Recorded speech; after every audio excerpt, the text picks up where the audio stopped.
जय माता दी। हिंदू धर्म में नवरात्रि का बहुत महत्व है। नवरात्रि में हम शक्ति के 9 रूपों की पूजा करते हैं। नवरात्रि की शुरुआत इस बार गुरुवार से हो रही है और इस बार मां की सवारी डोली है।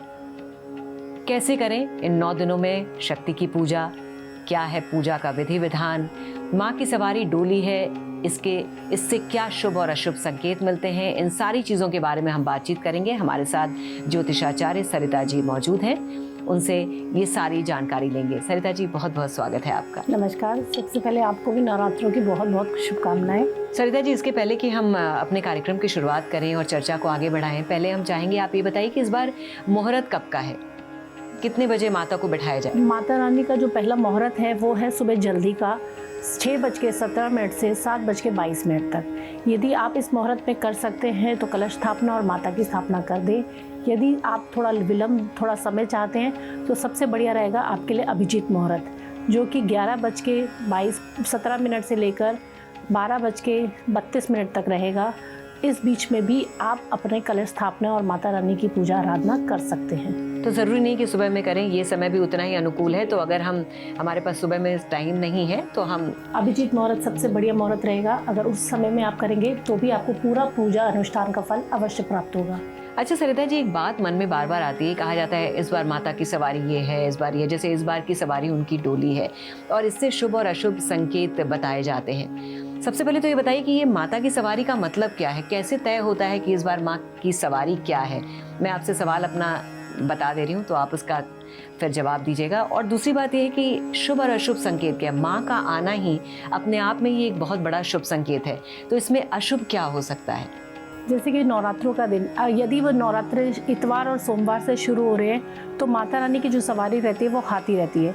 यदि माता रानी की सवारी हाथी से शुरू होती है तो कहते हैं कि इस समय बारिश, जैसे कि नवरात्रों में कहा जाता है 9 देवी अपने किसी वाहन पर आती है।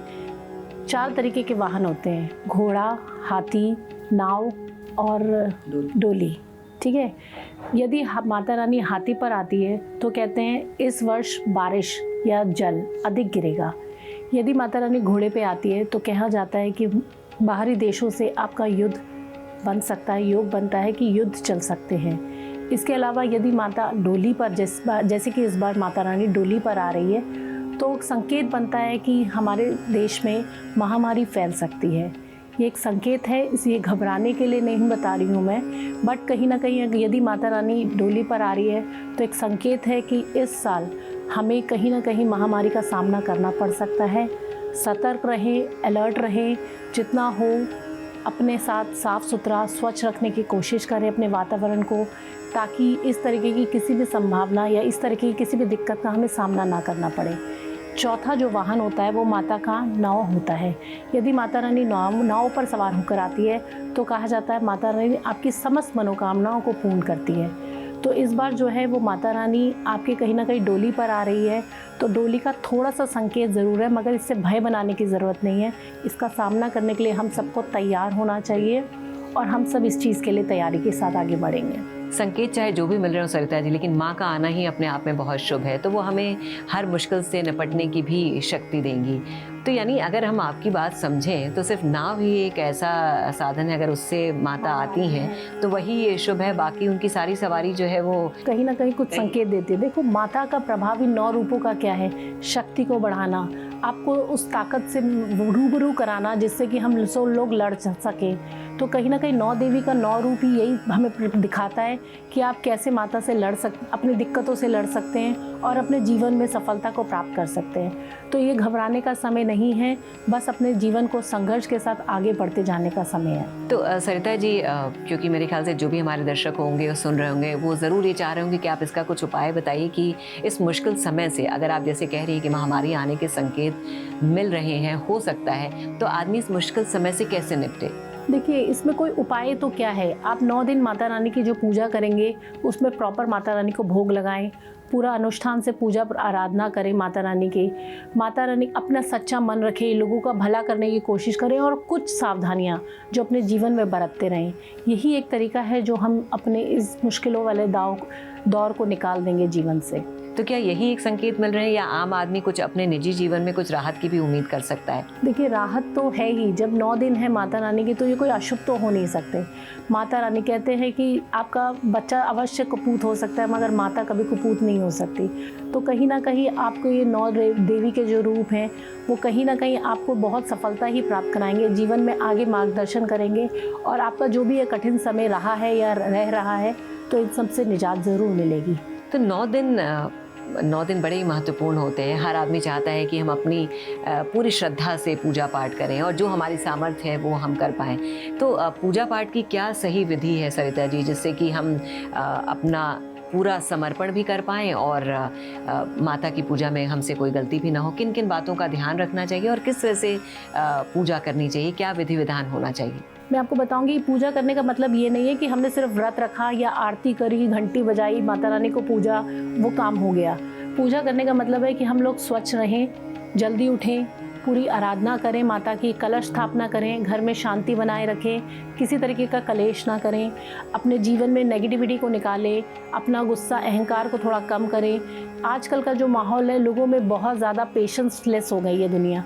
हम पेशेंस, धैर्य बिल्कुल खोते जा रहे हैं। तो मैं चाहूँगी ये 9 दिन माता रानी का जप तपस्या करके, माता रानी से हम लोग तपस्या करना से सीखें, ग्रहण कैसे की जाती है, शांति कैसे प्राप्त की जाती है, धैर्य कैसे जीवन में लाया जाता है। जितना हो सके मेडिटेशन करें। चैंट मतलब मेडिटेशन करें।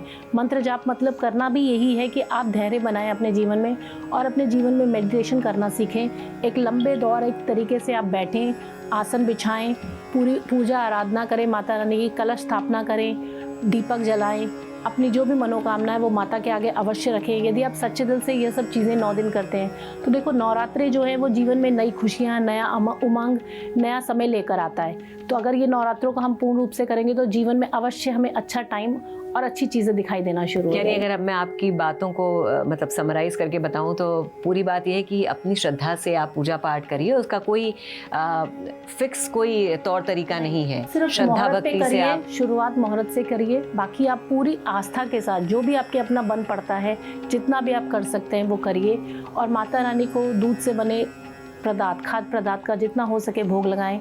अगर मखाने की खीर आप बना सकते हैं तो वो सबसे बढ़िया चीज़ होगी माता रानी को भोग लगाने के लिए।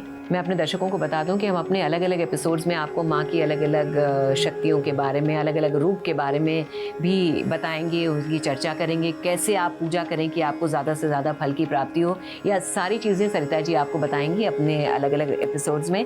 अच्छा सरिता जी, नवरात्रि बड़ी कलरफुल होती है, मतलब बड़ी रंग बिरंगी, और 9 दिन अगर हम देखें, हम लोग कलर्स भी बड़ा फॉलो करते हैं। पहले दिन ये रंग पहनिए, दूसरे दिन ये रंग। इन रंगों का क्या महत्व है? देखिए, कहते हैं माता रानी का स्वरूप है। जैसे कि पहला दिन जो माता रानी का है वो कहीं ना कहीं माता रानी के सफ़ेद वस्त्र को दिखाता है, दर्शाता है।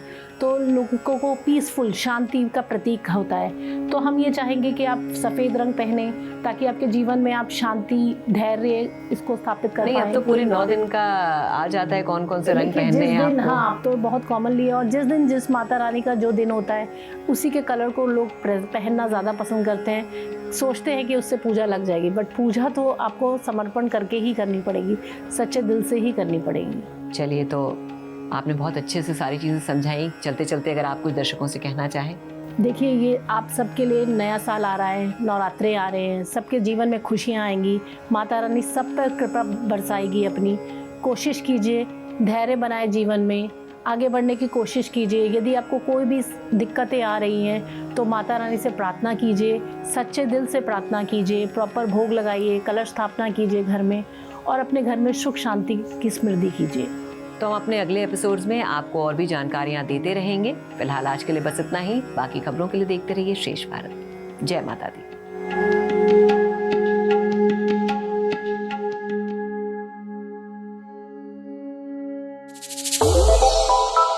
श्रेष्ठ भारत पर खबरों से जुड़े रहने के लिए चैनल को सब्सक्राइब और लाइक करें, बेल आइकन दबाएं और देखते रहें श्रेष्ठ भारत।